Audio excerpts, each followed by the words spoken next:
ஜீவநீரோடை ஊழியங்கள் வழங்கும் இதயத்திற்கு இன்று ஒரு சிந்தனை.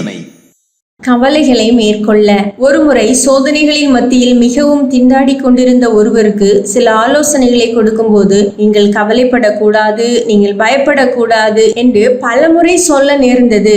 அந்த வார்த்தைகள் அவருக்கு சற்று அதிருப்தியை ஏற்படுத்தின.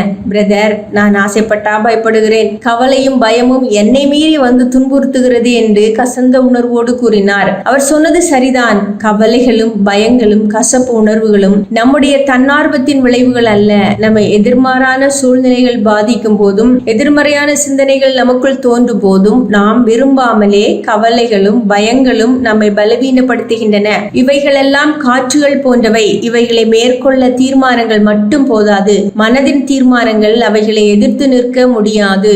கவலைப்படாதீர்கள் என்று கூறின கர்த்தராகிய இயேசு கிறிஸ்து அதற்கு ஒரு வழியையும் காட்டினார். முதலில் தேவனுடைய ராஜ்யத்தையும் அவருடைய நீதியையும் தேடு என்ற ஆலோசனையே அந்த வழி. ஆம், தேவனுக்கு பிரியமாக வாழ்வதை குறித்தும், அவருடைய நீதி நியாயங்களை நிறைவேற்றுவதை குறித்தும், அவருக்கு சித்தமானவைகளை தேடுவதை குறித்தும் அதிகமாக சிந்தித்து அவைகளில் நம்முடைய மனதை அதிகமாக ஈடுபடுத்தினால் கவலைகளும் பயங்களும் காணாமல் போய்விடும். மனிதனுடைய கவலைகளுக்கு மிக முக்கியமான காரணம் அவன் தேவ அதிகாரத்தை தன்னிடம் ஏற்று தேவனை சார்ந்து வாழும் அனுபவம் இல்லாமல் இருப்பதே.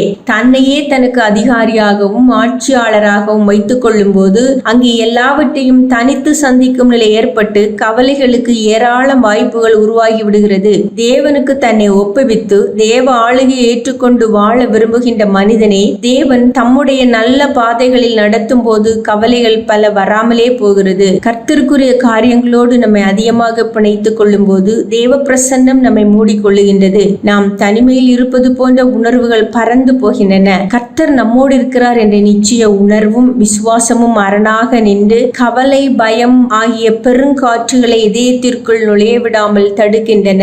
சிந்தனைக்கு. துன்பம் ஒரு பாறாங்கல், தூக்கி வீசிவிட முடியாது, ஆனால் கொஞ்சம் கொஞ்சமாக புரட்டி தள்ள முடியும். துன்பம் ஒரு பாறாங்கல், தூக்கி வீசிவிட முடியாது, ஆனால் கொஞ்சம் கொஞ்சமாக புரட்டி தள்ள முடியும்.